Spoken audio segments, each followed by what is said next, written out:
사랑하는 신봉의 가족 여러분, 복된 성탄의 아침입니다. 또 특별히 유아 세례 예식이 집례될 수 있는 아이들이 있기에 너무나 행복한 하루이기도 하지요. 부모님의 품에 안겨 있는 젖먹이 어린아이로부터 교회학교를 거치고 또 연세 많으신 어르신들에 이르기까지 이 신봉이라는 이름 아래서 온 세대가 어우러져 함께 찬송하며 하나님을 예배할 수 있는 귀한 시간입니다. 우리 앞뒤 좌우에 계신 분들에게 행복한 성탄의 인사를 한번 나눠봤으면 좋겠는데요. 한번 인사 나눠볼까요? 메리 크리스마스. 반대편으로 한번 이렇게 할까요? 즐거운 성탄입니다. 보지 않은 분들을 향해서 다시 한번 얘기하죠. 예수님은 당신을 위한 선물입니다. 예수님은 여러분 모두를 위한, 또 저를 위한 선물인 거 믿으시지요? 네, 그 선물 되신 주님께서 오늘 우리들에게 찾아와 주셨습니다. 여러분이 생각하기에 성탄은 어떤 날일까요? 성탄은 어떤 날인가요? 즐거운 날. 네, 성탄은 어떤 날이지요? 행복한 날, 기쁨의 날, 은혜의 날, 그리고 저는 기적의 날이라 이렇게 말씀드리기를 원합니다. 왜 그러냐? 지금부터 111년 전이자 제1차 세계대전의 한창이던 1914년 12월 24일 벨기에 한 전장에 이런 일이 있었습니다. 플랑드르 전선이라고 하는 곳에 있었는데요. 그야말로 이곳은 전쟁의 한복판에 지옥과도 같은 현상들이 벌어지고 있었습니다. 영국군과 독일군이 한 수십 미터 차이를 앞에 두고 참호 속에서 서로를 향해 총소리를 겨눈 채 대치하고 있었는데요. 그러던 중에 독일군 참호 속에서 나지막한 성탄의 노래가 울려 퍼지기 시작합니다. 여러분, 어떤 노래였을까요? 어떤 노래였을까요? 고요한 밤, 거룩한 밤. 그랬더니 신기하게도 반대편 영국군 참호에서도 이 노래가 이어졌습니다.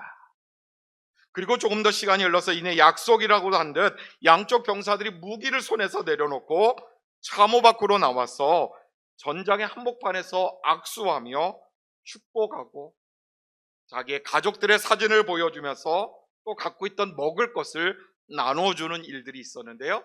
영상을 제가 잠깐 준비했습니다. 한번 보시죠.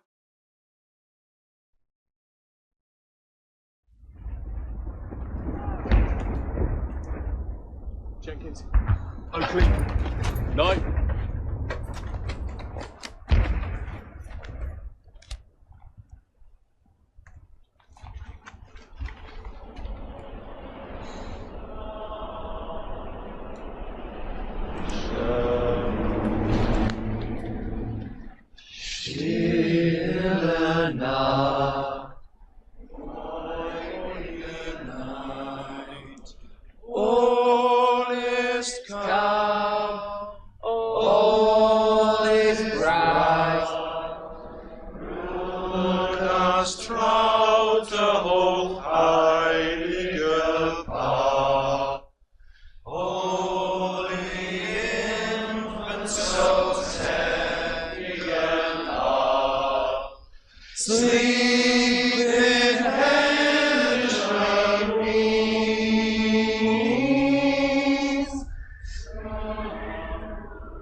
Ein Blickerkopf!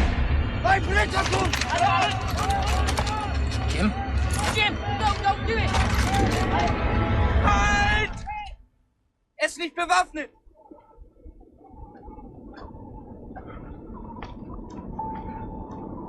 Nein, Otto!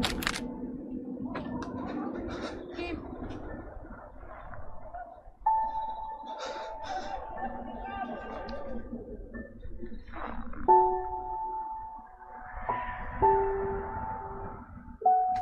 My name is Jim.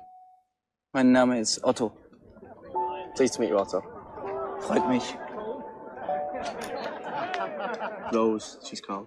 Das ist schön. Das ist schön.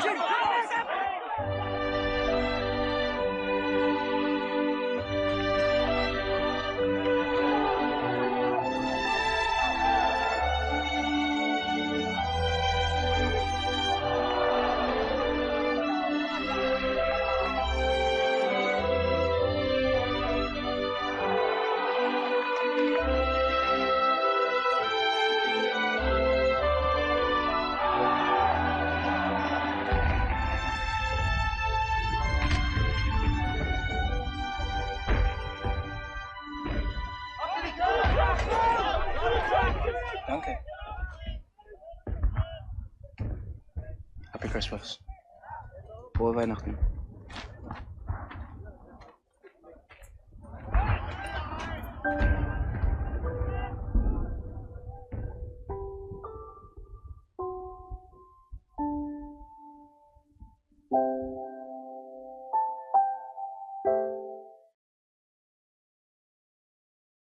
또 서로 총불을 겨누고 있던 병사들, 저들의 마음을 녹인 것은 지휘관의 명령도 아니었고 어느 한편의 강력한 힘도 아니었습니다. 고요하고 거룩한 밤에 예수님이 우리를 위해 오셨다 라고 하는 이 소박한 노래의 가사가 사람들의 마음을 녹여 주었던 것이지요. 저들 모두가 성탄의 의미를 알고 있었기에 적군이기 이전에 그저 하나님의 사랑하시는 형제요 주 안에서 가족이라는 사실을 기억해낼 수 있었던 것입니다.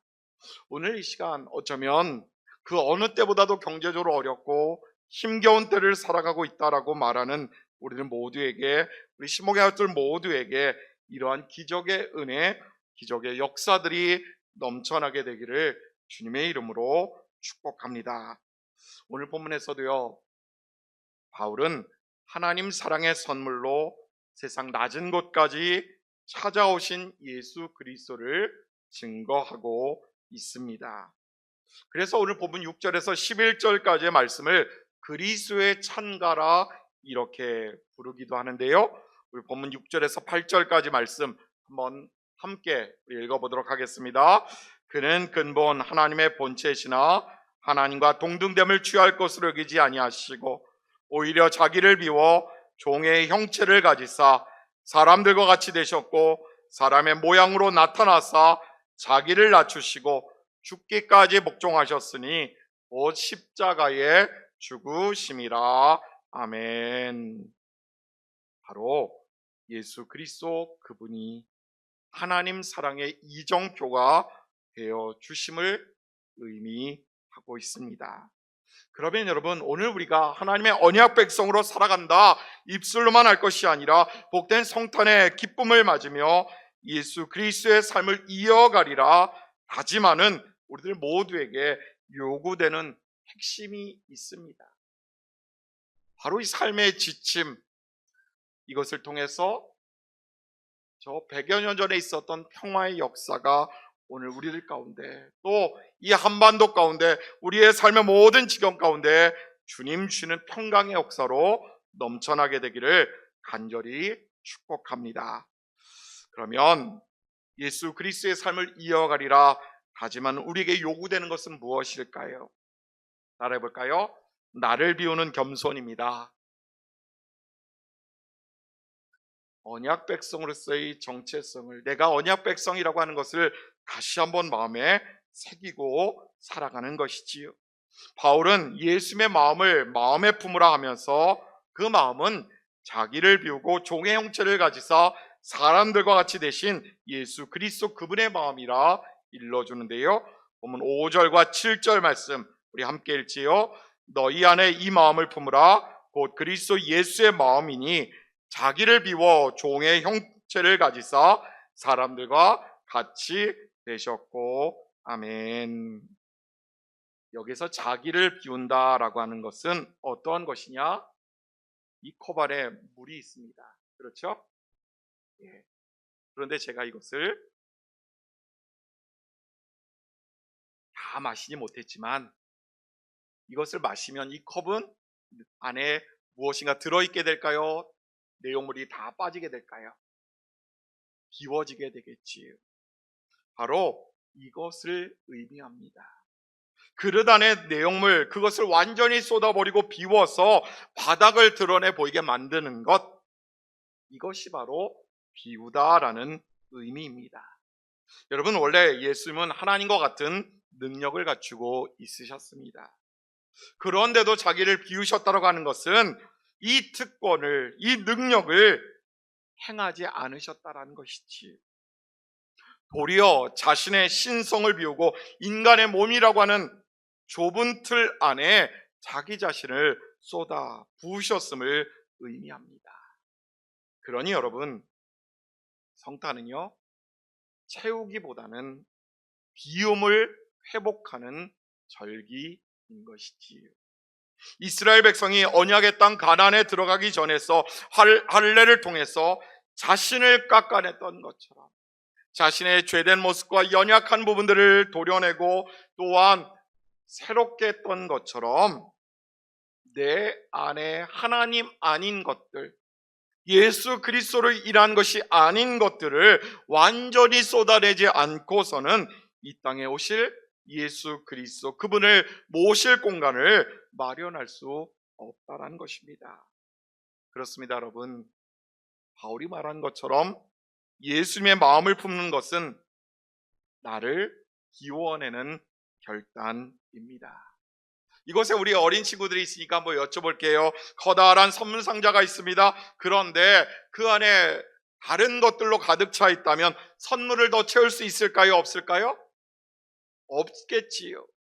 그러면 그 안에 자루 안에 있는 상자 안에 있는 것을 어떻게 해야 선물로 채울 수 있을까요? 비워내야. 어떤 선교사는 이것을 내려놓음이라 이렇게 표현하기도 합니다. 이번 성탄절을 맞아서 신봉의 것들 모두가 내 안에 하나님 아닌 것들, 예수님으로 인하여 생겨난 것이 아닌 것들을 비워내는 그 겸손으로 삶을 회복해 나가는 은혜가 있기를 간절히 소망합니다. 그래서 나보다는, 나를 위한 삶이 아니라 다른 이들을 위한 삶으로 이제 하나님의 세미한 음성을 듣고 그 뜻대로 행할 수 있는 믿음의 백성들, 어느 곳에서나 예수님 향례나는 그러한 인생들로 살아가게 되시기를 주님의 이름으로 축복합니다. 두 번째로요, 우리가 그리스도의 삶을 이어가리라 다짐하려면 어떻게 해야 되느냐, 따라해볼까요? 우리를 채우는 구원입니다. 우리의 것을 비워냈으니 이제 무엇을 채워야 될까요? 구원의 은혜를 채워야 되겠지요. 바로 성탄은 이 구원의 은혜를 다시 한번 회복하는 시간인데요, 자기를 비우신 예수님에 대해서 바울은 사람의 모양으로 자기를 낮추셨노라 이렇게 적고 있는데요, 7절과 8절 앞부분까지 우리 함께 읽지요. 자기를 비워 종의 형체를 가지사 사람들과 같이 되셨고 사람의 모양으로 나타나사. 아멘.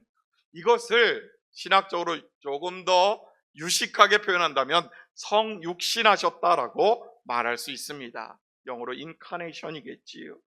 이 사건은 하나님이 우리의 삶의 자리 가운데 오셔서 우리의 모든 수치와 고통의 연장, 우리의 아픔과 우리의 애환 모든 것을 함께 짊어지시겠다 약속해 주셨다는 것입니다. 언젠가 제가 말씀드리면 설교에서 이스라엘 백성들이 가나안에 들어가기 직전에 길갈에서 행한 할례가 애굽의 수치와의 이별점이 되었다라고 말씀드린 바가 있습니다. 길갈의 의미는 그래서 바퀴, 굴러보내다, 굴러가게 만들다라는 의미가 있다라고 말씀드렸는데요, 바로 예수님이 예루살렘의 화려한 왕궁이 아니라 비천한 베들레헴의 막간 구유에 오신 이유가 바로 여기에 있습니다. 여러분, 예루살렘의 화려한 궁전에 오셨다면 동방의 박사들은 예수님을 볼 수 있었을지 모르겠으나 들판의 목자들은 예수님을 만날 수 없었을 것입니다. 가난하고 소외된 이들 또한 예수님을 영접할 수 없었겠지. 어쩌면 세상에서 천시받고 소외된 인생도 예수님이 내 친구 되신다, 내가 그분의 친구라 이렇게 다가오게 만들 수 있는 곳, 바로 그곳에 찾아오셨다라는 것입니다. 왜 그렇습니까? 저들의 아픔과 저들의 수고와 눈물을 굴러가게 만들기 위해서 기존의 삶 가운데 있었던 것들을 흘려보낼 수 있도록 그 통로로 주님이 찾아와 주신 것이지요. 사랑하는 성도 여러분, 하나님의 언약 백성은요, 과거의 수치에서 벗어났어. 이전의 연약함과 죄된 모습에서 벗어나서 새로운 정체성으로 살아가는 인생들입니다.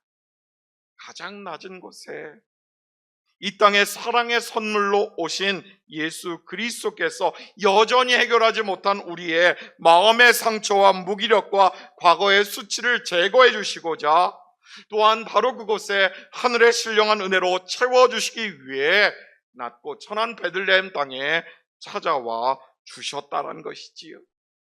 바로 그 이름을 믿는 이들, 그 이름을 고백하는 이들, 그분이 바로 나의 구세주 되십니다라는 이것을 인정하는 이들 모두에게 똑같은 은혜, 감히 바라볼 수 없는 왕 되신 그분을 만나고 영접할 수 있는 은혜가 오늘 우리들에게 주어지게 된 것입니다. 바라기는 그분의 크신 은혜 안에서 이제 과거의 어둠을 물리치고 주님 주시는 새로운 신분, 새로운 정체성으로 살아가는 여러분들 모두가 되기를 간절히 바라겠습니다. 이제 여기에 고3 수험생들이 수험 생활을 다 끝내고 이제 좀 있으면 대학생 학생증을 받을 겁니다. 그것을 받는 순간 예전에 자신이 바라보던 고등학교 후배들이 어떻게 여겨질까요? 한없이 안쓰럽게 느껴질 겁니다. 그렇지 않을까요? 난 이제 달라, 우리는 대학생이야. 그러지 않으려고요? 그럴 거예요. 아마 경험해 보세요. 운전면허를 딸 때 여러분 생각해 보십시오. 세상을 다 얻은 것 같은 기분이 들지 않습니까? 나는 이제 운전할 수 있는 사람이야. 운전하지 못하는 나의 과거의 모습은 잊어다오라고 여러분들 생각하시지 않았습니까? 우리 또한 마찬가지라는 거죠. 나에게 하나님 나라 백성으로서 새로운 주민등록증, 새로운 신분증이 만들어졌다고 하는 것, 이것을 자랑스럽게 여기시며 나를 날마다 구원의 역사로 채워가시는 그분 은혜 안에 머무시는 여러분 모두가 되기를 주님의 이름으로 축복합니다. 그리고 마지막으로요, 오늘 설교는 조금 더 짧게 하려고 했는데 죄송합니다. 따라해볼까요? 모두를 살리는 순종입니다. 나를 비우고 그분의 내 안에 그리스도의 영으로 채우고 그분의 은혜로 채우면 이제 우리의 삶은 자연스럽게 순종의 삶을 살아가게 되기에 그러한 것이지요. 바울은 예수님의 낮아지심이 구유에서 멈추지 않았다라고 이야기합니다. 그리고 그 정점이 어디까지 이르렀느냐, 오늘 봉헌송을 담당해 준 친구들 설교 원고를 미리 보신 거 아니죠? 그런데 선곡이 바로 예수님의 오심뿐만 아니라 십자가까지 연결되는 것을 가사 속에서 느낄 수 있었는데요, 그 낮아지심의 정점, 그것은 바로 십자가였다라는 사실이지요. 본문 후 8절의 마지막 부분 우리 함께 읽을까요? 자기를 낮추시고 죽기까지 복종하셨으니 그 십자가에 죽으심이라. 아멘.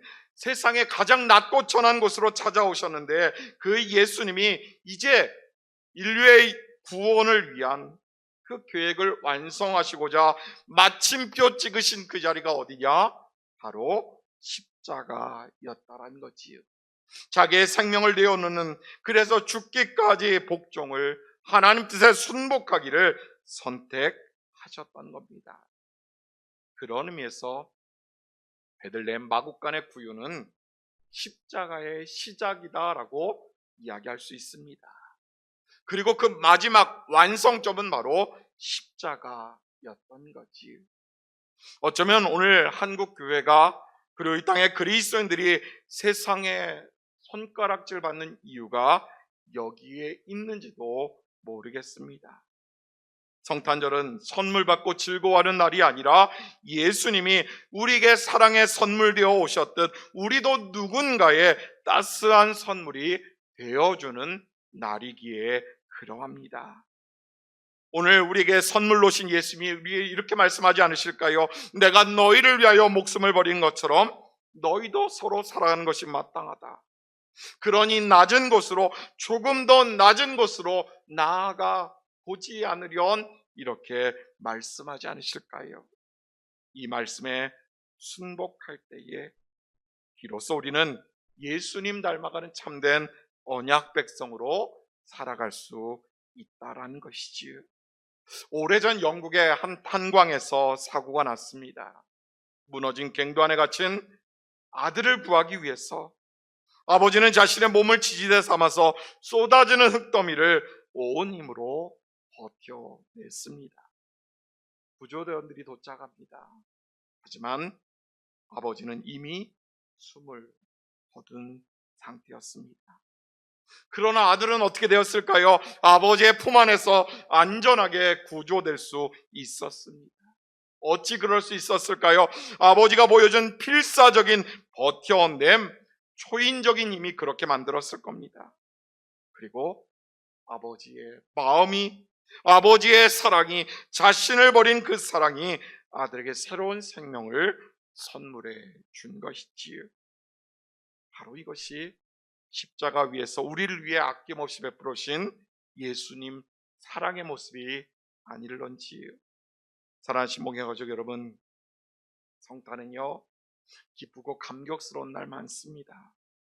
성탄은요 행복한 날 맞습니다. 성탄은 기적의 날이기도 합니다. 하늘 영광을 버리시고 낮고 천한 곳까지 사랑의 선물로 찾아와 주신 예수 그리스도, 바로 그 하나님이신 그분의 자기 비움 케노시스이자 우리를 살리시기 위한 절대 순종의 사건이 바로 성탄이기에 그러한 것이지요. 이제 우리가 그 주님과의 관계 속에서 과거의 수치를 벗어 던지고 조금 더 낮은 곳으로, 조금 더 연약한 곳으로 이웃을 섬기는 순복의 삶, 순종의 삶을 살아가야 하는 이유이기도 합니다. 우리가 이 부유의 겸손과 십자가의 순종을 품을 수 있는 복된 은혜가 이 성탄절 절기에 여러분들 모두에게 넘쳐나기를 간절히 소망합니다. 그리할 때에 우리가 어떻게 될까요? 세상의 치유자들이 될 수 있겠지요. 그리스도 몸된 교회가 세상의 빛으로 서게 될 것입니다. 이 거룩한 성탄의 신비를 마음에 새기고 살아가시는 여러분들 모두가 되기를 주님의 이름으로 축복합니다. 하나님께서 도우시고 은혜 베푸시며 함께 해주시는 그 사랑 안에서 오늘도 이 믿음의 여정을 걸어가시는 신봉의 모든 가족들 되시기를 주님의 이름으로 축복합니다.